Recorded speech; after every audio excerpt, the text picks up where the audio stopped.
Hello my dear students तुम समस्त को पुणी थे मो चैनल रो आ गोटे वीडियो रे बहुत बहुत स्वागत।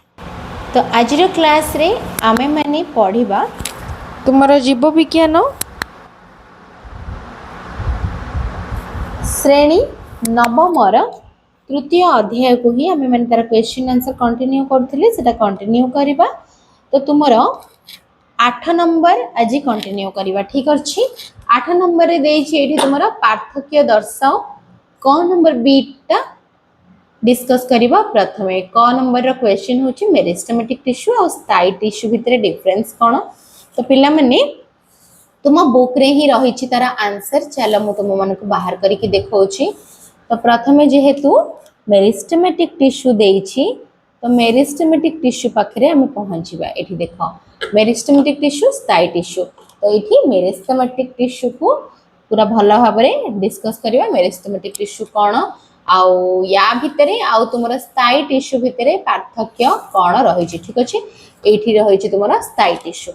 तो चलो प्रथम मेरिस्टेमेटिक टिश्यू को ही डिस्कस करिनबा।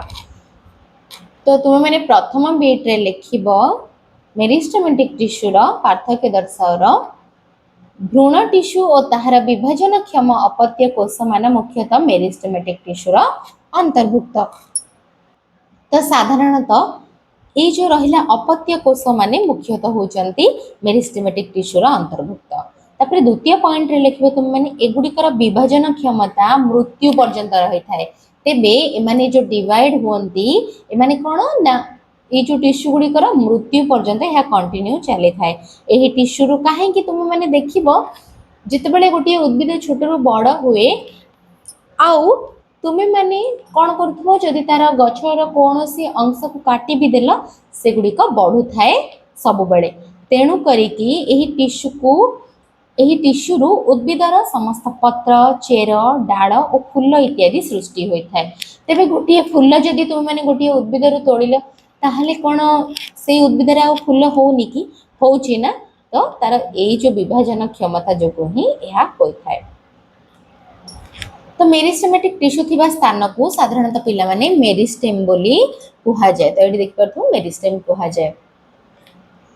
तापरे आमे माने देखिबा मेरिस्टेमेटिक टिश्यू जो प्रकार भेद जेमति कि कहली तुम मानको तृतीय पॉइंट रे लिखिबो स्थान आकार वृद्धि इत्यादि विशेष रे एही टिश्यू विभिन्न प्रकार रो होई थाए। विकास अनुसार एहा को दुई भाग रे विभक्त करा जाय यथा प्राथमिक मेरिस्टेम द्वितीयटा होची उत्तर मेरिस्टेम। सेमिति फोर्थ नंबर बीट देकी लिखिबो स्थान अनुसार मेरिस्टेमेटिक टिश्यू को तीनटी भाग रे विभक्त करा जाय अग्रस्थ मेरिस्टेम पार्श्विक मेरिस्टेम अंतर्विष्ट मेरिस्टेम ठीक अछि। तो यही भली भाबरे मेरिस्टेमेटिक टिश्यू को तीन भाग रे विभक्त करा जायछि। तो एठी देखो यही भली भाबरे मेरिस्टेमेटिक टिश्यू को विभक्तिकरण करा जाय थाए। तापरे नेक्स्ट पॉइंट रे हमें माने लिखिबा स्थायी टिश्यू रो जहा गुण गुडी कर रहिला बा स्थायी टिश्यू रो पार्थक्य। तबे स्थायी टिश्यू टी एठी रहिछि। तो स्थायी टिश्यू पिला माने तुमे माने लिखिबो मेरिस्टेमेटिक टिश्यू रो सृष्टि होइथिबा कोष मानकर क्रम विकास गठन पृथक्करण घटी स्थायी टिश्यू गठित होई थाए। द्वितीय पॉइंट रे लिखिबो उद्भिद शरीर गठनर आवश्यकता अनुसार स्थायी कोष गुडिक विभिन्न योजना रे सजाई होई भिन्न भिन्न प्रकार स्थायी टिश्यू गठन करिथांती। आर तृतीय पॉइंट रे लिखिबो स्थायी टिश्यू रो आकार प्रकार कार्य अनुसार स्थायी टिश्यू को मुख्यतः दुई भाग रे विभक्त करा जाय। पिला माने ये भी गोटे 5 मार्क रो इंपोर्टेंट क्वेश्चन तेनु करी हम माने आज गोटे क्लास रे आको पूरा भल भाबरे डिस्कस करबो ठीक अछि।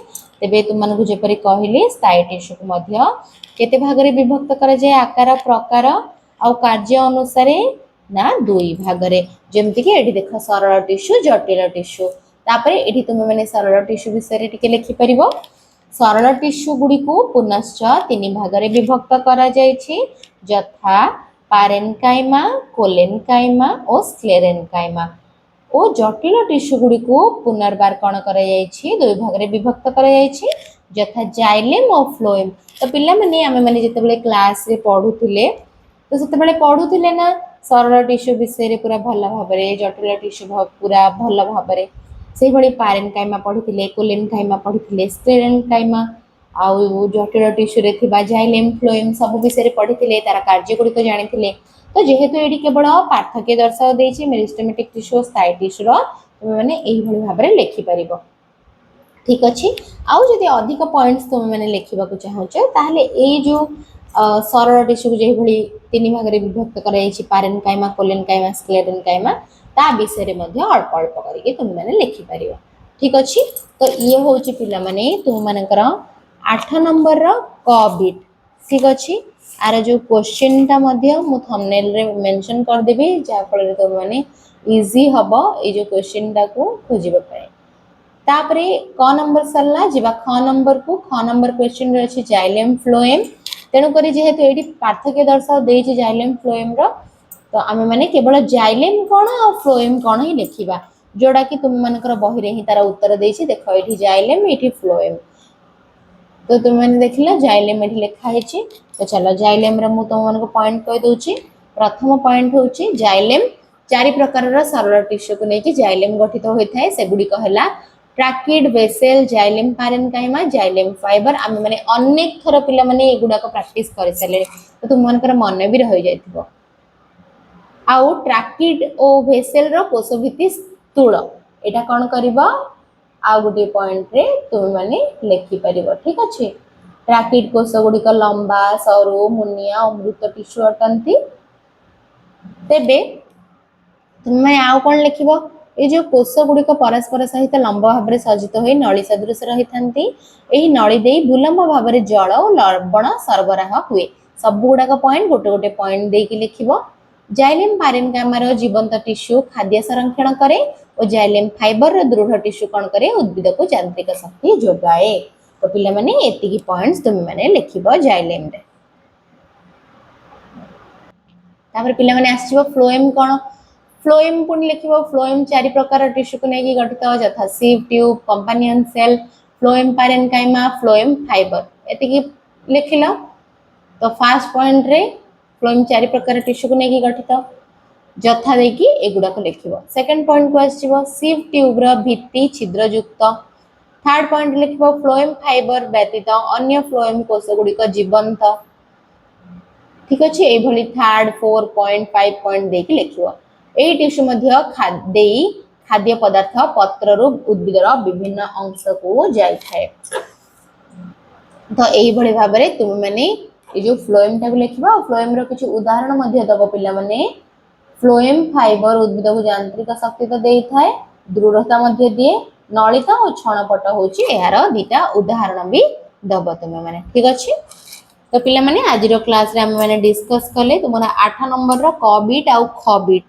तुम माने कंफ्यूज ना होबा पई म बारंबार कहि दोची ए दीटा क्वेश्चन आज हम डिस्कस कले तुम माने तारा आंसर लिखो खाता रे 2 रु 3 थरो जहा द्वारा कि तुम गोटा मन रही जिवो जाइलेम आ फ्लोएम टा होची गोटे इंपोर्टेंट लॉन्ग क्वेश्चन सेति पई तुम माने परीक्षा पई भलो भाबरे प्रैक्टिस करो आउ जदि आज रो क्लास टा भल लागिला ताहाले चैनल को लाइक शेयर सब्सक्राइब करि नियो एही बडी वीडियो मो चैनल रो देखिबा पई।